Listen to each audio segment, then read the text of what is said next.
Chapter 16. On the Road. During the next day, there was much to be done at 432 Proudfoot Avenue. There were new clothes to buy for all of them, and the old ones to pack away in mothballs.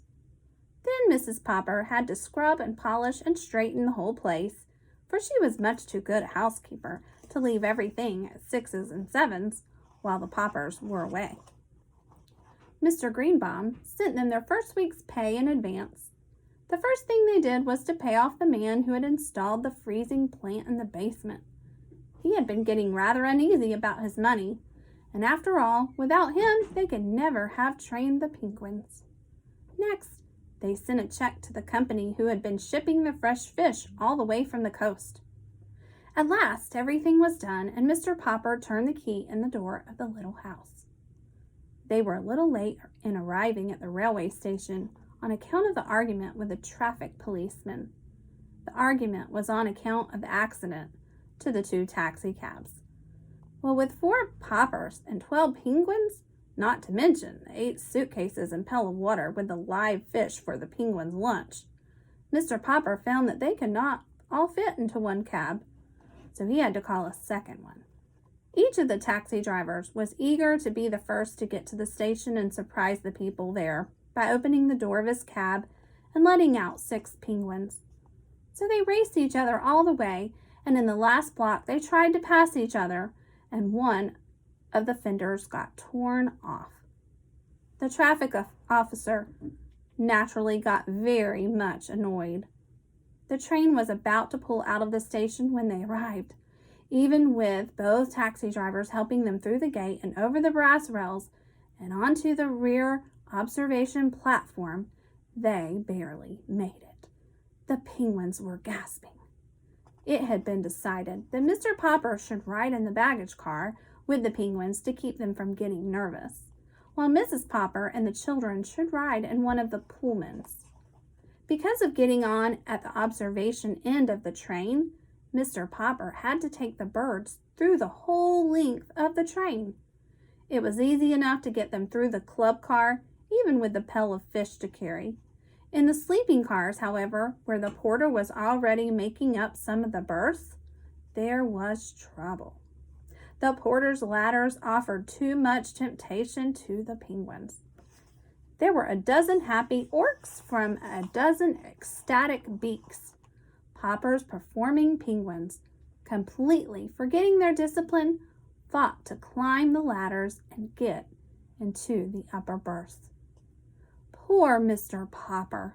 One old lady screamed that she was going to get off the train, whether it was going 90 miles an hour or not. A gentleman wearing a clergyman's collar suggested opening a window so that the penguins could jump out. 2 porters tried to shoo the birds out of the berths. Finally, the conductor and the brakeman with a lantern came to the rescue. It was quite a while before Mr. Popper got his pet safely into the baggage car. Mrs. Popper worried a little at the start over the idea of having Janie and Bill miss 10 weeks of school while they were on the road, though the children did not seem to mind. "And you must remember, my love," said Mr. Popper, who had never been out before out of still water, in spite of his dreams and distant countries, "that travel is very broadening." From the start, the penguins were a riotous success.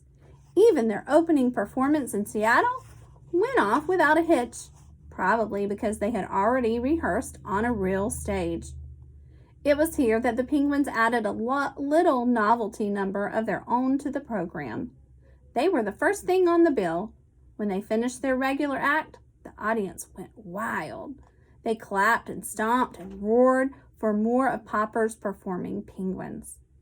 Janie and Bill helped their father herd the penguins off the stage so that the next act could go on. This next act was a tightrope walker named Monsieur Duval. The trouble was that instead of watching him from the wings, as they should have done, the penguins got interested and walked out on the stage again to watch him more closely. Unfortunately, at this moment, Monsieur Duval was doing a very difficult dance on the wire overhead.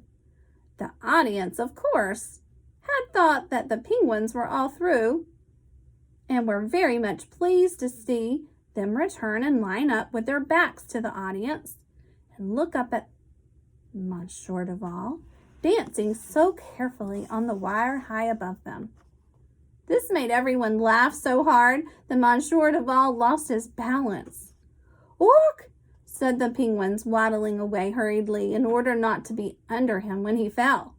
Cleverly recovering his balance, Monsieur Duval caught the wire by the inside of his elbow and saved himself. He was very angry when he saw the pauper performing penguins, opening wide their 12 red beaks as if they were laughing at him. "Go away, you stupid things," he said to them in French. "Ork," said the penguins, pretending not to understand, and making remarks to each other in penguin language about Monsieur Duval. And whenever they appeared, the more they interfered with the other acts on the program, the better the audiences liked them.